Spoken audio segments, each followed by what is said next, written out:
Y'all, I just threaded this eyebrow. It hurt too bad, so I didn't do the other one. And I'm not sure where I'm going from here, but they don't look that different though. I mean, they kind of do, but then they kind of don't, you know? Anyway, what is up, my YouTube family? Welcome back to my channel. If this is your first time here, then of course it is just welcome to my channel, and now welcome back. Go ahead and hit the subscribe button because you will not be disappointed unless, of course, your taste level is lacking.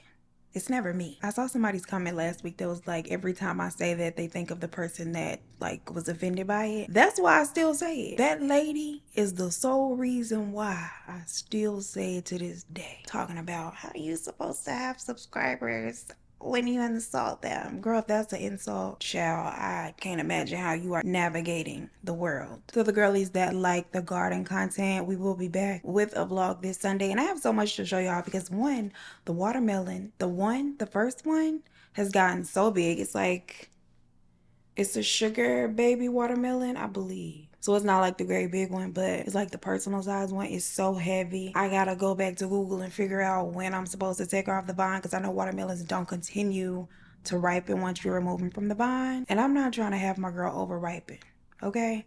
It's some more that have come in that are so cute. They're probably like that big. The cantaloupe are getting so big. There's a lot going on out there, and so I'm excited about that. What else did I have to tell y'all? I think that's it. So without further ado, let's get into the details of today's story, and I'm gonna have a bunch of questions for y'all at the end, so please give me your honest answers, because there are still some loose threads. That's all I'll say for now. In 1987, while working in a doctor's office, a young woman by the name of Terry, I'm not sure what her maiden name was, but she meets Russell Tillis, who is a patient that has come in inquiring about tattoo removal. Now, not only is Russell very handsome to her, very well manicured and put together, he is also very charming, very kind, and all of these things together really draw Terry in. She finds him to be extremely attractive. His entire visit, he subtly comes on to her. He is complimenting her, and before he leaves, he asks for her phone number and if she would like to go out on a date with him. She blushes, she hands over their phone number, and the two of them make arrangements to go out on their first date. Russell is a gentleman. He is opening doors for her. He brings her flowers, and he is just treating my girl Terry like a woman should be treated. And this may not sound like much to some, but for Terry, these small acts of chivalry equate to grand gestures. She was not used to being treated so well. According to her, he told her that she was beautiful all the time, which is something that she had not been told a lot, and he made her feel pretty and seen and special. And so she begins to do what a lot of us girls do, okay? Daydreaming about the two of them together before really knowing a whole lot about him, filling in the blanks of her mind with her imagination. Now, Terry had a very rough upbringing, and she came from a very tumultuous past. You cannot tell her that this man is not her knight in shining armor, here to save her and show her what true, genuine love looks like. But very early on, there are signs of a different side of him, one that is very aggressive and has a temper with a hair trigger. And an example of this is during one of their first dates. They are walking together. They pass two men, one of which cups Terry's cakes, okay? And she tells her new love interest about the man grabbing her because he is her knight in shining armor, there to protect her. And while she is expecting Russell to confront the man, grab him by his collar at the very most, Russell turns around, cocks his fist back, and knocks the man out cold with one hit. And then he turns his attention to the man's friend and asks him if he too would like to be knocked out. Now, I ain't gonna hold you, I would have liked that. But Terry, she was a bit taken aback. She was a little frightened by the display of violence. Still, she reconciles her feelings about the situation by telling herself that he was just protecting her. Maybe he was a bit overprotective because he really likes her. And liking her so much and wanting to protect her is not a crime. She wanted a little piece of a man's protection. Now, just a couple of months into dating, Russell suggests to Terry that the two of them take their relationship to the next level and move in together. Specifically, she moved into his house. Now, Terry does have some reservations about this, but instead of listening to her gut and that doubt, she decides to go ahead and move in with him. One of the very first major red flags is him wanting her to spend literally all of her time with him. Now, at first, he would just complain when she would want to go spend time with her family and friends, or if they would call to the house and want to talk to her on the phone. And then it goes to him actually answering the phone and telling them that she is not at home when she is actually right there. When her family meets him, they are not impressed with him at all. And this was before he had begun screening her phone calls. They felt like something about him was just off, and he didn't really care to get to know them either. It was a very mutual disdain. But in Terry's eyes, this was her man and she was gonna stick beside him. Besides, she didn't really have that great of a relationship with her family anyway, so them not liking him really did not hold much weight for her. With her now being underneath his roof and him in her ear, it doesn't take a whole lot for him to form a wedge between her and her family and friends. Once he is successful in isolating her, he begins to pressure her to marry him. Now, the first time he brought it up, she was not all that excited about him wanting to make her his wife. She told him that they should wait a bit, but Russell is always so persistent. And when she finds out that she is pregnant, she decides that maybe it is best for them to go ahead and tie the knot. The two of them get married. None of her friends or family attend their ceremony, and not because they didn't want to or support the relationship. They didn't even know that she was getting married, because by this time he is not allowing her to talk to any of them. And according to her, this was the starting point of things just going straight to hell. Another huge red flag emerges. Russell starts stealing. Terry begins to notice several items of jewelry disappearing. First, it is her class ring that was very nice. Then it was a pair of diamond earrings that suddenly disappeared, and most notably this diamond heart necklace that her parents had gifted her when she turned 16, so it had a lot of sentimental value. But Russell here has pawned them all for drug money. When she finds out that he has this problem, she attempts to get him into rehab, and when he refuses, she tells him basically flat out, it's either the drugs or your family. And this does not go the way that she had envisioned.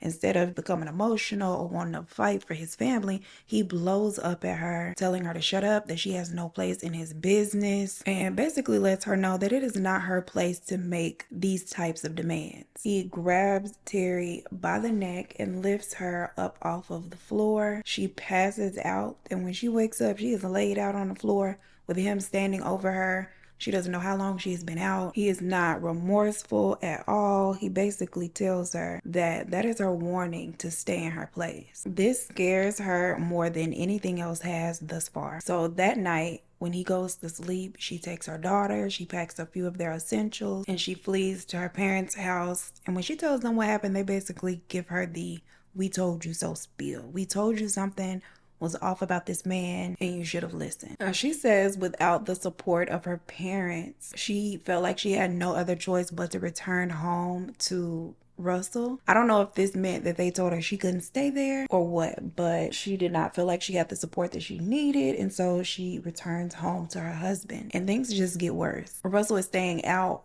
all times of the night. Sometimes he'll leave the house and he'll be gone for 2 to 3 days, not even telling her that he is going to be gone for a while. She doesn't know where he is, what he is up to, none of it. But it is not long before she finds out exactly, or some of what her husband has been up to, when she receives a call from the police station that he had been arrested for soliciting services from the girls, sex worker girls. When she picks him up, he denies it. He tells her that he had been falsely accused. Now, the first time she was willing to believe him, but the second time and the third time, and the fact that it kept happening over and over again after this, with his story being the same every time he was falsely accused, Terry knew that he was lying. And oddly, each time he would come home to her from his little jail stay, he would have a gift for her, but it wasn't a packaged gift, nicely wrapped with a bow. The gifts were always these lightly used trinkets, very random things, different pieces of jewelry, like necklaces, there were bracelets, there were rings, and even a day planner that he brought home to her one time. And she assumed that he was stealing all of these things, that he might have been swiping them from maybe the ladies that he was,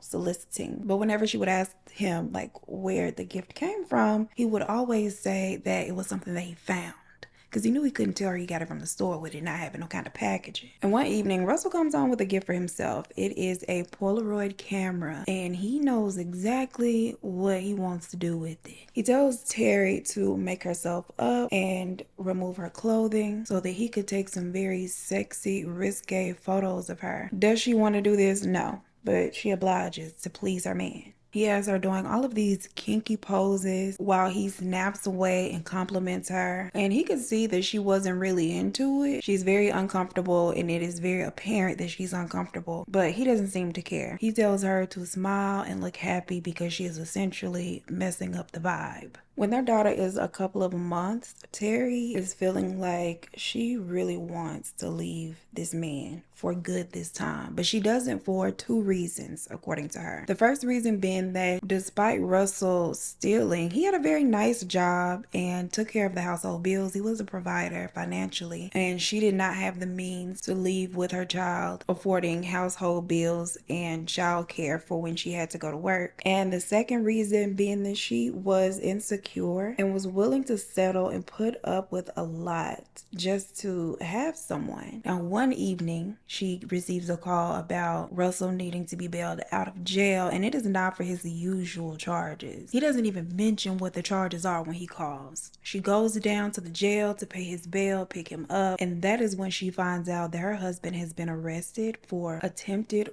rape and kidnapping. That morning, he had left for work just like any other day, and at the end of his shift, he finds out that one of his female coworkers was having car trouble, so he offers her a ride. But instead of taking her where she needed to go, he pulls over his car and attempts to assault her. She fights him back and she's screaming. All of this commotion catches the attention of two other men who then interfered and prevented the whole thing from happening the way he was intending it to. Terry is horrified to learn of her husband's actions. She is disgusted with him. At this point, Terry is expecting this man to be hauled away to jail for some time, and she felt like this might be an opportunity for her to get her things and go. But Russell only gets probation for this offense. Afterward, they don't talk about it. Terry does not leave him. They just go on about their lives like it hadn't happened. Then Terry becomes pregnant with their second child, and shortly after she becomes pregnant, Russell begins displaying a whole new set of troubling behavior. Routinely,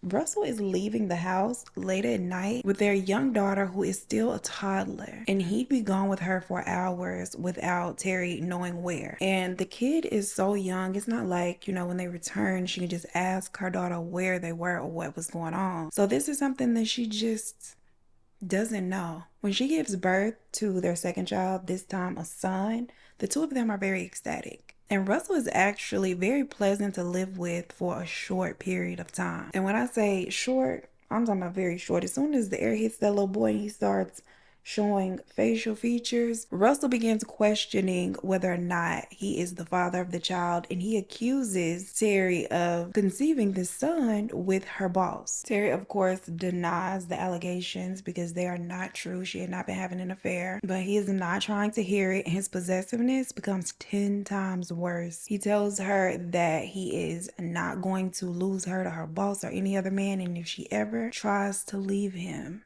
he would hunt her down because she is his property. He regularly threatens her with a firearm he keeps in the house. And one day he takes this hunting knife and demonstrates on her how to fatally wound someone. He holds it like at the bottom of her stomach, drags it up, and tells her to twist it. And he tells her that he's teaching her this so that she would know how to defend herself and their kids if ever there was an intruder. But it does not feel like he is trying to give her a genuine crash course on self-defense. She felt like he was trying to slick tell her, this is what I could do to you. It just adds another layer of fear to Terry, and she questions whether or not he's actually done this to somebody already. Terry lives in fear of this man under the same roof with him for several more years. He gets locked up for a drug charge, and this time he has to serve a little bit of time. And while he is behind bars, she decides to take this as an opportunity to leave him. She and the kids move into a 1-bedroom apartment, which is all she could afford, and they essentially go into hiding. But she always knew that it was only a matter of time before he got out, and when he did, he would come find her. One evening, she and the kids return home, and there is this yellow piece of paper folded over and tucked into the crack of their front door. It is a handwritten letter from Russell threatening to report her to Child Protective Services and take the kids from her. But before he could do anything else after this, he is arrested yet again for the ladies of the evening. And while he is in jail this time, Terry decides to go ahead, reach out to an attorney, and have them start up the paperwork for her to divorce Russell. He is served his divorce papers while in jail in December of 2011, and by the time he gets out, she has moved out of that apartment and into a nice house in a small, quiet neighborhood. And because he has no clue where she is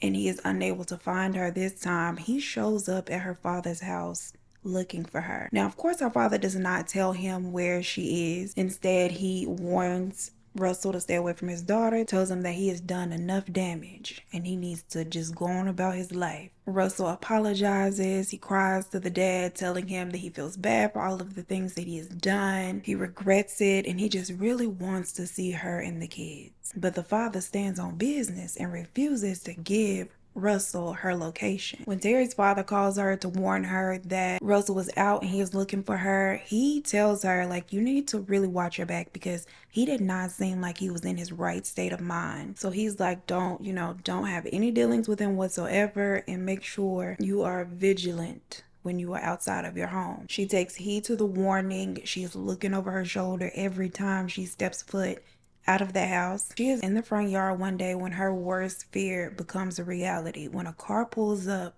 parks alongside the front street of the house, and it's Russell. Terry runs to the backyard where their son is playing so she can grab him up, go in the house and lock the door. Russell doesn't get out of the car. He does not attempt to come inside of the house or anything. To her surprise, he leaves without incident. It is as if he just wanted her to know that he knew where they were. After this, she's basically waiting on the other shoe to drop. She knows that if he knows where they are, something is coming next. If it ain't a note, him popping up, something is going to happen. But he doesn't come back, and she does not hear from him. And eventually she begins to again put her guard down and relax a little bit. She finds out exactly why she has not heard from her husband. While driving, a breaking news alert comes through on the radio that Russell Willis has been arrested for murder, kidnapping, and dismembering a body. The remains of a 30-year-old Johnny Gunter have been found buried in the backyard of his home. And she was not even buried that deep. According to the medical examiner, she had been struck on the top of the head with what they assumed is a hammer at least 5 times. When they obtain a search warrant for his home, they spend 3 days searching it. They find 4 different holes containing Johnny's remains. And just hearing the name was not enough on the radio. She is kind of in a state of disbelief, and Mama goes home so she can watch the news and get the visual. And this was actually just the tip of the iceberg. Russell had confessed, and according to him, he had turned his home into what he called his house of horrors. He tells them that he had 5 other women that he kept there as hostages, using them as sex slaves. And he goes into detail about his transgressions. He said that he would have these lengthy, brutal sessions with the women that would last for hours at a time. And it wasn't just him. He would also bring in friends of his and allow them to act out whatever sick, twisted fantasies they had on the girls as well for a fee. He said that he kept them chained to a bed. Here is one of the rooms that he kept them in. And if that is not sick enough, he had booby-trapped his backyard in case one of them had tried to escape and tried to run. There were razor blades all over the yard sticking up from the dirt, as well as half-buried boards with nails hammered through them with the sharp end up, so that of course will poke out of the ground as well and be stepped on. Just sick. His booby trap that backfired, because this is why they were able to catch him so quickly.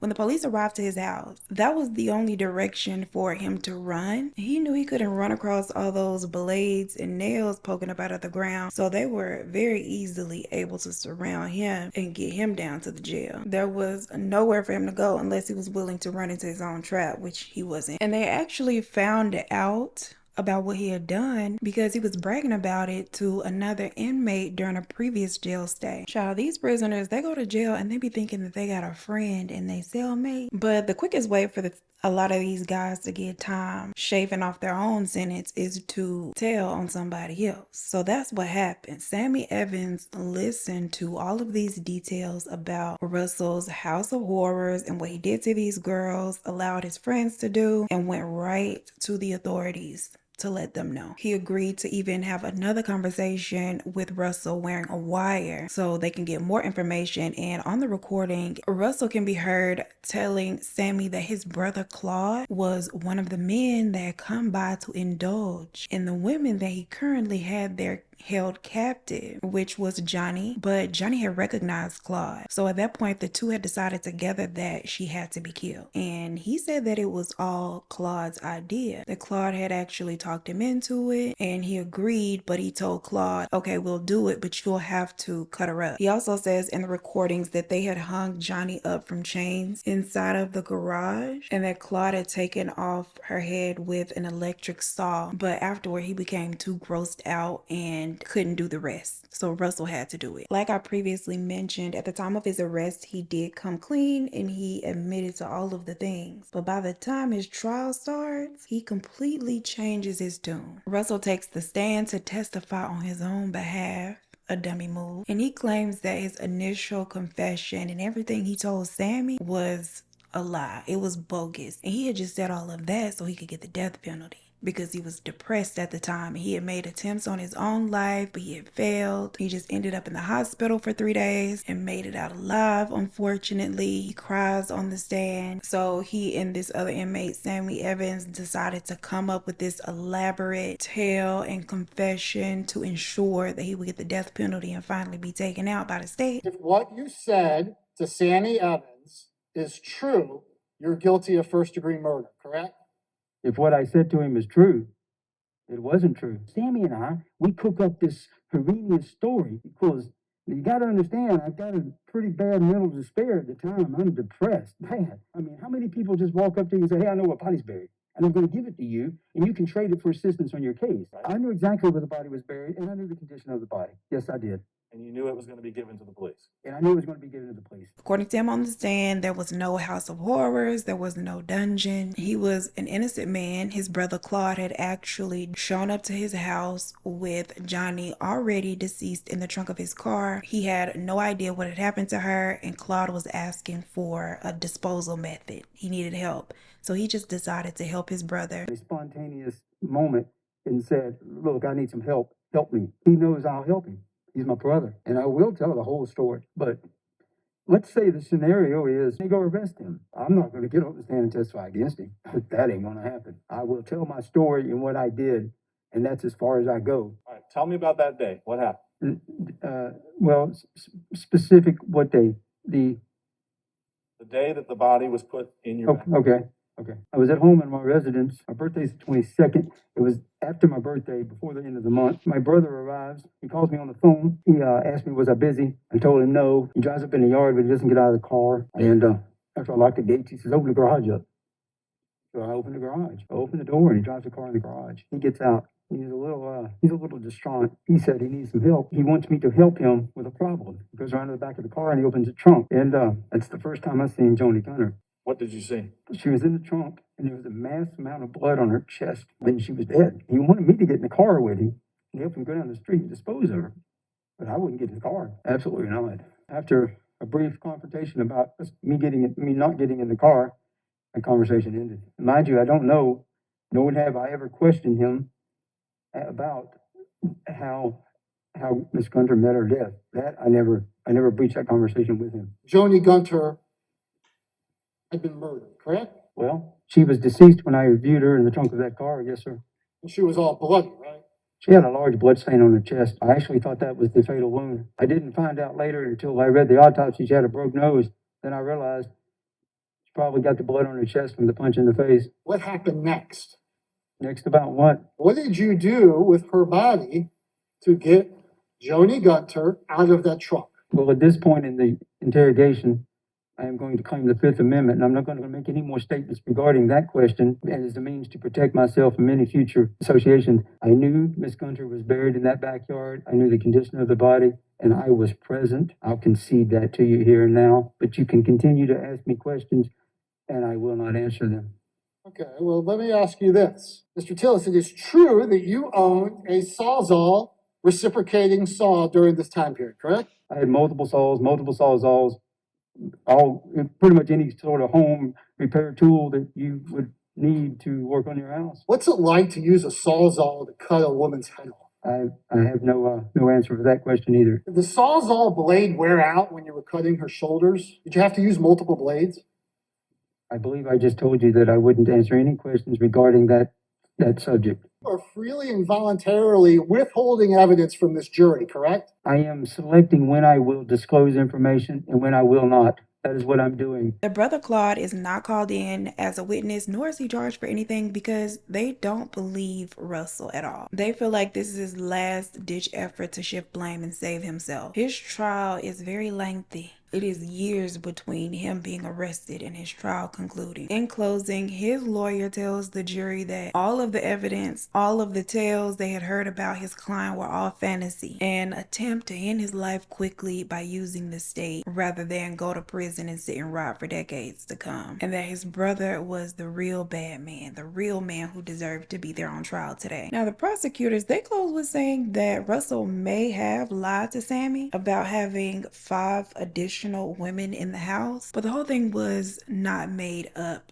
and what he claimed happened to 5 or 6 women really happened to Johnny. She was held captive there. The yard was booby-trapped in case she escaped. Whether or not the brother came in and had anything to do with anything, they were unsure. They had no evidence of that, and they didn't even believe that the brother was guilty. They felt like Russell was just using him as a scapegoat at this point, willing to throw him under the bus for his own freedom. The jurors take 5.5 hours to deliberate before returning a verdict.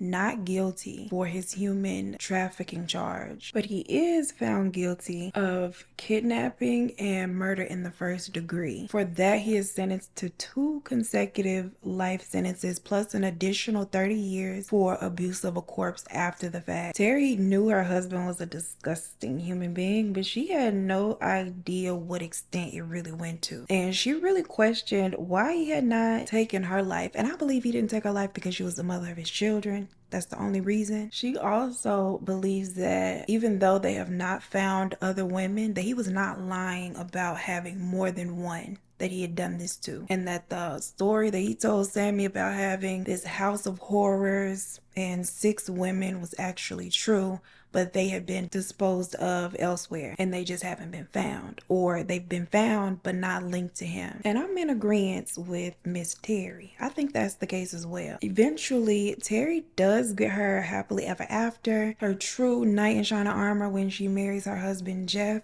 Jeff gets her into the church and she has given her life to God and had a great life since the nightmare ended. And Russell Tillis is still alive and in jail, just old as can be, old and decrepit.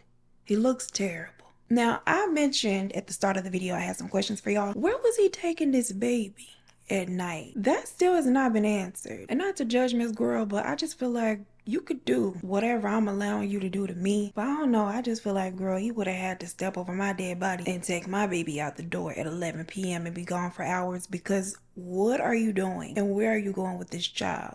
I don't know. I don't want to blame her. I just found that to be crazy. Now, Terry has also done an interview and said that she believes that the gifts that she was getting, the used gifts, were coming from victims of his, which I also believe as well. There is truly no telling how many victims this man really has. And we probably will never know, because I doubt he'll come through with the truth.